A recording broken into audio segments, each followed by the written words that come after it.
ദൈവത്തിൻ്റെ അതിപരിശുദ്ധ നാമം വാഴ്ത്തപ്പെടുമാറാകട്ടെ. ഇന്ന് ഒരു പ്രത്യേക വിഷയമാണ് നമ്മൾ ചർച്ച ചെയ്യുന്നത്.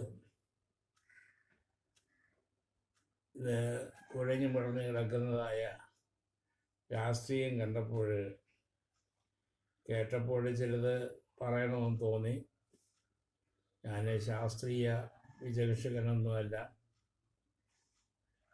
എന്നാലും കോൺഗ്രസിൻ്റെ പ്രവർത്തനം മുന്നോട്ട് പോകണമെന്നുള്ളതായ അതിയായ താല്പര്യം ഇല്ലാതെയുമല്ല. കോൺഗ്രസ് എങ്ങോട്ട്, ഇതാണ് ഞാൻ ഇന്ന് ചർച്ച ചെയ്യുന്നത്.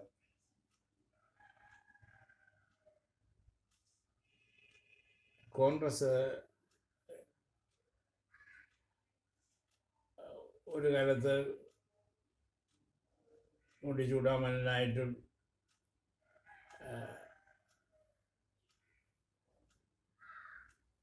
പ്രവർത്തിച്ചിരുന്ന കാലഘട്ടം ഉണ്ടായിരുന്നു, നെഹ്റുവിൻ്റെയും മറ്റൊരു കാലഘട്ടത്തിൽ.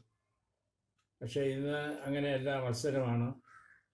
BJPയുമായി കടുത്ത മത്സരത്തിലാണ് അത് മുന്നോട്ട് പോയിക്കൊണ്ടിരിക്കുന്നത്. വർഗീയത പറഞ്ഞ് BJPയും രാഷ്ട്രീയം പറഞ്ഞ് കോൺഗ്രസും മുന്നോട്ട് പോകുന്നു. ഇന്ന് കോൺഗ്രസ്സിന്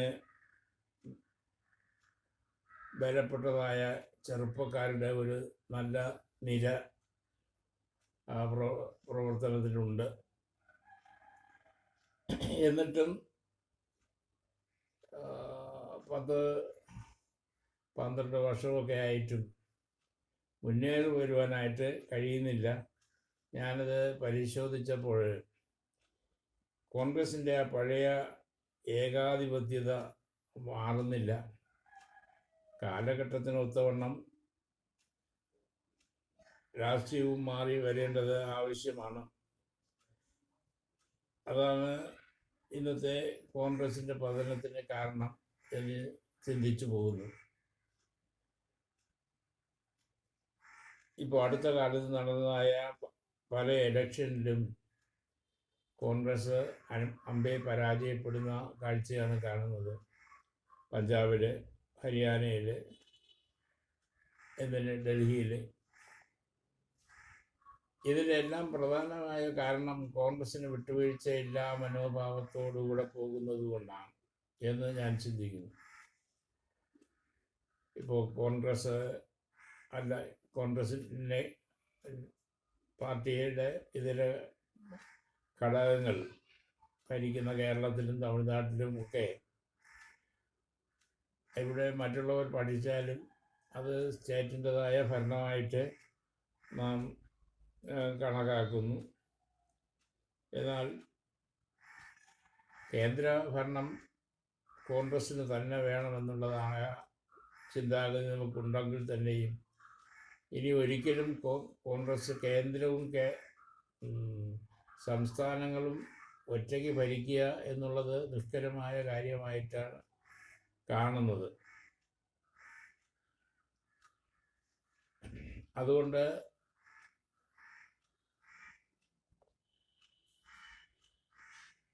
കോൺഗ്രസ് കേന്ദ്രത്തിലും സംസ്ഥാനങ്ങളിലും എല്ലാം പിടിമുറുക്കണം എന്ന് ചിന്തിച്ചാൽ അത് അസാധ്യമായി തോന്നുന്നു. അതുകൊണ്ട് സംസ്ഥാനങ്ങൾ ഏത് ഗവൺമെൻറ് ഭരിക്കട്ടെ, കേന്ദ്രത്തിന് ഒരു 300 MP എങ്കിലും വാർത്തെടുക്കാൻ കഴിഞ്ഞാൽ അത് രാഷ്ട്രീയത്തിൽ ഒരു വലിയ ചലനം തന്നെ സൃഷ്ടിക്കുമെന്നുള്ളതിന് സംശയമില്ല.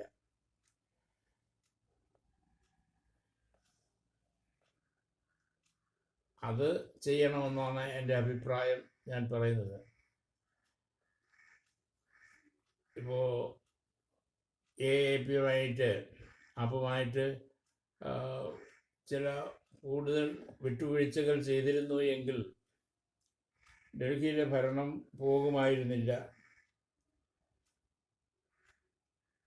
ഹരിയാനയിലും പഞ്ചാബിലുമൊക്കെ കോൺഗ്രസ് തന്നെ ഭരിക്കും ആയിരുന്നു. അപ്പോൾ അവർക്ക് അല്പം ചില സീറ്റുകൾ കൂടുതൽ കൊടുത്താലും സംസ്ഥാനങ്ങളിൽ മറ്റ് പാർട്ടികൾ ഭരിക്കട്ടെ, പക്ഷേ കേന്ദ്രഭരണം അപ്പോൾ MP ഇലക്ഷൻ കടന്നു വരുമ്പോൾ ലോക്സഭയിലേക്ക് വരുമ്പോൾ 300 സീറ്റെങ്കിലും കോൺഗ്രസ്സിന് നിലനിർത്തിക്കൊണ്ടും സംസ്ഥാനങ്ങളിൽ ചെറു പാർട്ടികളുടെ ഭരണം നിലനിന്നാലും സാരമില്ലാത്ത അവസ്ഥയിലാണ് ഞാൻ കാണുന്നത്.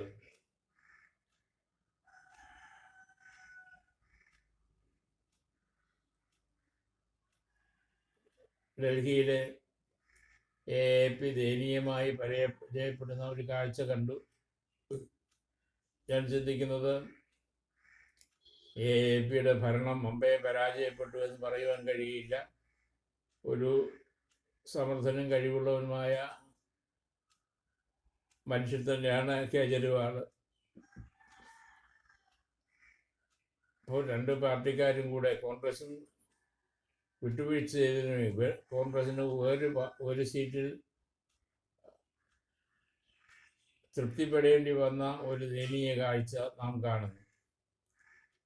ഇത് കോൺഗ്രസ് പണ്ട് ഭരിച്ചിരുന്ന ഒരു സംസ്ഥാനം കൂടെയാണ് എന്നും നമ്മൾ ഓർക്കുന്നത് നല്ലത്. അങ്ങനെ വരുമ്പോൾ വർഗീയ പാർട്ടികൾ അതിനെ മുതലെടുത്ത് അവർ ജയഘോഷം കൊണ്ടാടുന്ന അനുഭവമാണ് ഉണ്ടായിരിക്കുന്നത്. ഈ കർഷക സമരങ്ങളൊക്കെ നടന്നിട്ട് പോലും പഞ്ചാബിൽ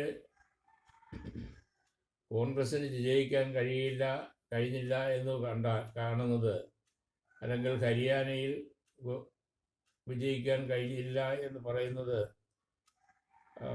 കഷ്ടമായ ഒരു കാര്യമാണ്. ഇന്ന് ചിലപ്പോൾ ഞാൻ ചെറുതായിട്ട് പറയുന്നതേ ഉള്ളൂ. കേൾക്കുന്ന ഇവിടുത്തെ കെ മുരളീധരനെ പോലുള്ള, അല്ലെങ്കിൽ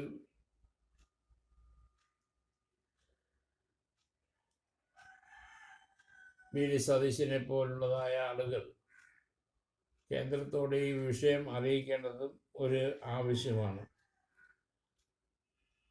എങ്ങനെയും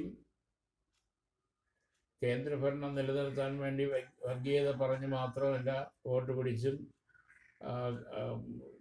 ഓഫീസേഴ്സിനെ സ്വാധീനിച്ചും തിരഞ്ഞെടുപ്പ് കമ്മീഷനെ സ്വാധീനിച്ചുമൊക്കെ ധാരാളം പണത്തിൻ്റെതായ തിരിമറിയൊക്കെ നടത്തിയും BJP മുന്നേറുന്നു. BJP തരം താഴ്ന്ന ഒരു പാർട്ടിയായിട്ടല്ല ഞാൻ കാണുന്നത്. ഇന്ത്യയിലെ പല മാറ്റങ്ങൾക്കും അത് സാക്ഷ്യമായി തീർന്നിട്ടുണ്ട്. നമ്മുടെ വിഴിഞ്ഞം തുറമുഖം തന്നെ ഒരു ദീർഘവീക്ഷണത്തോടുകൂടെ കേന്ദ്രം കണ്ടതുകൊണ്ടാണ് ഇത്രയെങ്കിലും വന്നത്. പക്ഷേ ഇനിയും കുറെ കൂടെ അവർ ശ്രമിച്ചിരുന്നെങ്കിൽ ഇതിനു മുമ്പേ പൂർണ്ണമായ ഒരു രീതിയിൽ വിഴിഞ്ഞം പരിണമിക്കുമായിരുന്നു. എന്നാലും വർഗീയത കുത്തിവെക്കുന്നതായ ഗവൺമെൻറ് എന്നുള്ള നിലയിലാണ് എൻ്റെ വീക്ഷണം. ഇപ്പോൾ കുംഭമേളയൊക്കെ ഇവിടെ നടത്തി ആളുകൾ ചിന്തിച്ചത് അത് കുറേ കൂടിയപ്പോൾ കോടികൾ കൂടിയപ്പോൾ അതൊരു വലിയ വിജയമായിരിക്കുമെന്നാണ്. എന്നാൽ സാധാരണ വിലയിരുത്തൽ ഇന്ത്യയിൽ ഇതാണോ സംഭവിക്കുന്നത്? ഇന്ത്യയിലെ ആളുകൾ ഇങ്ങനെയാണോ ജീവിക്കുന്നത്? ഇന്ത്യയുടെ സംസ്കാരം ആർഷ ഭാരത സംസ്കാരം ആഭാസ സംസ്കാരമായി തീർന്നില്ലേ എന്നുള്ള ചോദ്യം നിശ്ചയമായിട്ടും എല്ലാവർക്കും ഉണ്ട്. ഞാൻ പിന്നെയും ദൈവം അനുവദിച്ചാൽ അതിനെക്കുറിച്ച് പറയുന്നു. അപ്പോൾ കോൺഗ്രസ് എങ്ങോട്ട് പോകുന്നു എന്നുള്ളതാണ് ഇന്നത്തെ ചിന്താ വിഷയം. ഈ അല്പസമയം ചിന്തിക്കുന്നത് ഒരു തിരിച്ചുവരവ് ആവശ്യമാണ്, വിട്ടുവീഴ്ചകൾ ആവശ്യമാണ്. മണിപ്പൂരിൽ ക്രിസ്തീയ വിശ്വാസികളെ സംബന്ധിച്ചിടത്തോളം മനുഷ്യനെ തീയിലിട്ട് കൊല്ലുകയും രണ്ട് വിഭാഗക്കാർ തമ്മിൽ അടിച്ചമർത്തലൊക്കെ നടക്കുന്നുണ്ടെങ്കിൽ തന്നെ രണ്ട് വിഭാഗക്കാരുടെ ആ ഘോരമായ പ്രശ്നങ്ങൾ സോൾവ് ചെയ്യുവാൻ വിശ്വഗുരു എന്ന് അഭിമാനിക്കുന്ന നമ്മുടെ പ്രധാനമന്ത്രിക്ക് കഴിഞ്ഞില്ല എന്നുള്ളത് നിർഭാഗ്യകരമാണ്. അവിടെ ഒന്ന് തിരിഞ്ഞു നോക്കുവാൻ പോലും അദ്ദേഹത്തിന് സാധിക്കുന്നില്ല എന്നുള്ളത് കഷ്ടമാണ്. അപ്പോൾ നമ്മൾ ചിന്തിക്കുന്നതായ വിഷയം, കോൺഗ്രസിന് മാത്രമേ ഇന്ത്യയുടെ ഭരണം ഇത് നാനാത്വത്തിൽ ഏകത്വമുള്ളതായ സംസ്ഥാനമാണ്. അനേക മതങ്ങൾ, അനേക ജാതികൾ, അനേക വർഗങ്ങൾ ഇവിടെ പാർക്കുന്നു. ആരും ഇവിടത്തുകാരല്ല. പണ്ട് നമ്മൾ ചരിത്രം പഠിക്കുമ്പോൾ ദ്രാവിഡന്മാർ മാത്രം ഉണ്ടായിരുന്ന ഒരു രാജ്യമാണ്. പിന്നീട് ആര്യന്മാർ വന്നപ്പോൾ അതിൻ്റെ സംസ്കാരത്തിനും മറ്റുമൊക്കെ വ്യത്യാസമുണ്ടായി. അത് മറ്റൊരു കഥകളാണ്, സംഭവങ്ങളാണ്, ചരിത്രമാണ്. അപ്പോൾ ഇവിടെ ഹൈന്ദവരും മുസ്ലിങ്ങളും ക്രിസ്ത്യാനികളും സിഖുകാരും ഇവിടത്തുകാരാണ്. ഇവരെല്ലാം വരുത്തരാണ് എല്ലാവരും. അത് എല്ലാവരും ഓർക്കണം. ഹിന്ദുക്കൾ കുറേ ബഹുഭൂരിപക്ഷമായി. അതുകൊണ്ട് അങ്ങനെയുള്ള ആളുകൾ മാത്രമുണ്ടെന്ന് ചിന്തിക്കാനായിട്ട് പാടില്ല. കാരണം ഹൈന്ദവ ചിന്ത എന്ന് പറയുന്നത് അത് തരംതാണു പോകും. നമ്മൾ രാവിലെ എണീറ്റ് നമ്മുടെ മാതാപിതാക്കളെ ഒന്ന് തൊഴുത് കാലിൽ തൊട്ട് വണങ്ങി പോകുന്നത് നല്ലതാണ്. അതിനേക്കാൾ എത്രയും പരിതാപകരമാണ് ഒരു കുരങ്ങനെ ഒരു ഫോട്ടോ വെച്ച് തൊഴുന്നത്. ഇതെല്ലാം ലോകം ഇന്ന് കാണുന്നു, പണ്ടതൊന്നും അറിഞ്ഞുകൂടല്ലോ. എനിവേ,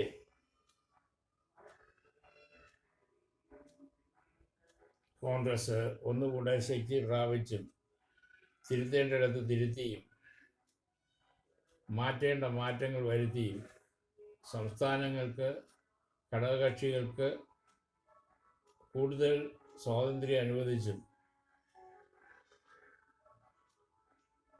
വളരെ താമസിയാതെ തന്നെ കേന്ദ്രത്തിലെ ഭരണം മുന്നോട്ട് പോകട്ടെ എന്ന് ആശംസിച്ച് ഞാൻ വാക്കുകളെ ഇവിടെ അവസാനിപ്പിക്കുന്നു.